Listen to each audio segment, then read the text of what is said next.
Hello viewers, welcome back to my channel. இன்றைக்கி நம்ம என்ன பார்க்க போகிறோம் அப்படின்னா, நெக்ஸ்ட்டு ஆப்டிடியூட் பார்க்க போகிறோம். அதுக்கு மெயின் இம்பார்ட்டண்டானது அப்படின்றது நமக்கு வந்து unit conversion. So unit conversion தெரிஞ்சால் தான் நமக்கு வந்து ஈஸியாக ஆப்டிடியூட் ப்ராப்ளம் சால்வ் பண்ண முடியும். ஸோ நான் இங்கே வந்து சில லிஸ்ட் ஆஃப் யூனிட் கன்வர்ஷன் வந்து நான் கொடுத்துருக்கேன். அதை நீங்கள் வந்து கோ த்ரூ பண்ணி பாருங்கள். இதில் ரொம்பவே இம்பார்ட்டண்டானது வந்து இந்த ஸ்பீடு தான். Speed is equal to distance by time. எப்படி வந்து கிலோமீட்டர் பெர் ஹாரை வந்து மீட்டர் பெர் செகண்டுக்கும் metre per second kilometre per ஹாருக்கு மாற்றுறது நல்லா பார்த்து வச்சுக்கோங்க. பிகாஸ் நிறையா ப்ராப்ளம்ஸில் நம்ம இதை வந்து யூஸ் பண்ணுவோம்.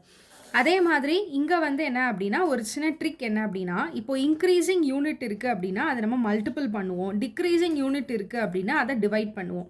அதாவது நான் என்ன சொல்கிறேன் அப்படின்னா, கிலோமீட்டரை மீட்டராக மாற்றணும் அப்படின்னா மல்டிபிள் பை 1000 அப்படின்னு சொல்கிறேன்.